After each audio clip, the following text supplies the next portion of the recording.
Vous écoutez France Info, programme encore perturbé en raison du conflit social à Radio France. Nous ne sommes pas en mesure de diffuser l'ensemble de nos programmes. Veuillez nous en excuser. Il est tout juste 22h.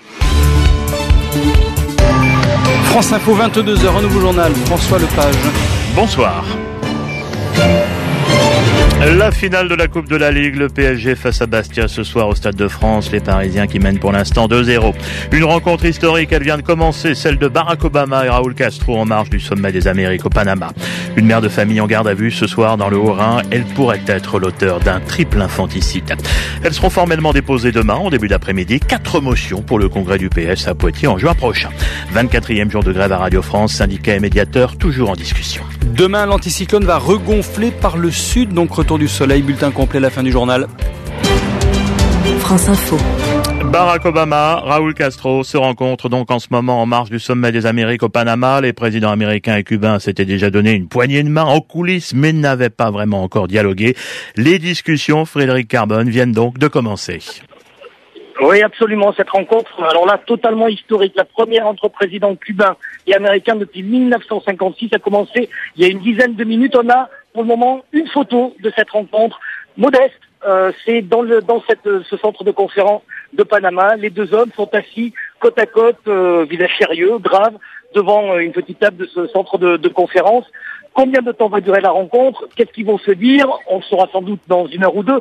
Quel chemin, en tout cas, parcouru en 24 heures? Vous en avez dit un mot, la poignée de main hier soir, le fait que ces deux hommes ont mangé à la même table hier soir au dîner des chefs d'État, le fait que juste avant cette rencontre, on les a entendus les deux parler l'un après l'autre au sommet des Amériques, les deux pour se dire un peu leur vérité. Barack Obama en disant regardons vers le futur ensemble, mais il faut faire progresser les conditions de vie du peuple cubain. Et Raúl Castro lui répondant d'une certaine manière, oui, allons-y ensemble dans le futur, vous êtes un honnête homme, monsieur Obama, mais en même temps, vous êtes aussi l'héritier de 50 ans d'impérialisme américain. Donc voilà, de quoi parle-t-il? De cela peut-être et de choses très précises sans doute. La question de la réouverture des ambassades, de l'ouverture des ambassades américaines à La Havane, cubaines à Washington, et puis le préalable posé un peu par Cuba à cela, est-ce que les Américains vont retirer très vite Cuba de la liste des pays terroristes? Encore une fois, François, on le saura dans 1 heure ou 2, mais cette rencontre historique a commencé aujourd'hui à Panama. Merci Frédéric Carbone, envoyé spécial de France Info au Panama, et à tout à l'heure. L'actualité sportive ce soir, c'est donc le PSG face à Bastia au Stade de France. La deuxième mi-temps va bientôt reprendre. 2-0 pour Paris, Jacques Vendroux.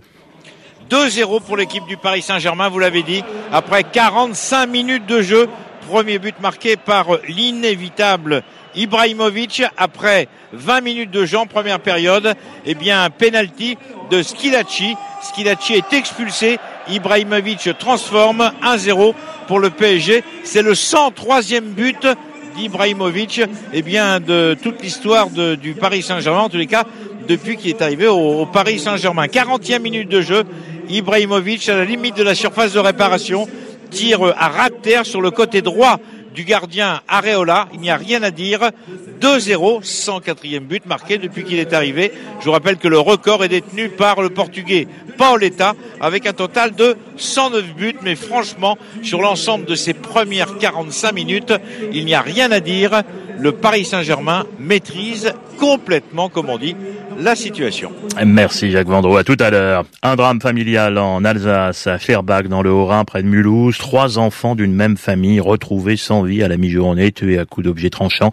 Selon les premiers éléments de l'enquête, la mère pourrait être l'auteur de ce triple infanticide après une dispute avec son mari. Un 4e enfant est indemne. Le père est lui blessé, devrait être opéré. Les parents avaient des difficultés conjugales et la mère avait quitté le domicile pendant une période avant d'y revenir. Le village d'environ 1200 habitants est sous le choc. Ce soir, des médecins et psychologues ont été envoyés sur place.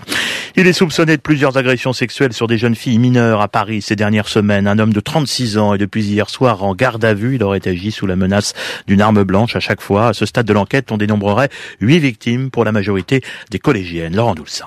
Cet homme était activement recherché ces derniers temps car les services de police savaient qu'ils avaient affaire à un vrai violeur en série. Le suspect a été interpellé hier soir vers 19h en région parisienne. Il a été placé en garde à vue. Il devrait être déféré devant un juge avant la fin du week-end pour une probable mise en examen.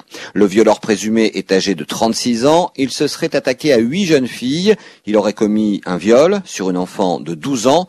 4 agressions sexuelles sur des adolescentes de 12 à 15 ans lui sont également reprochées. On le soupçonne enfin de violences sans caractère sexuel sur 3 autres jeunes filles, des faits généralement commis sous la menace d'une arme blanche.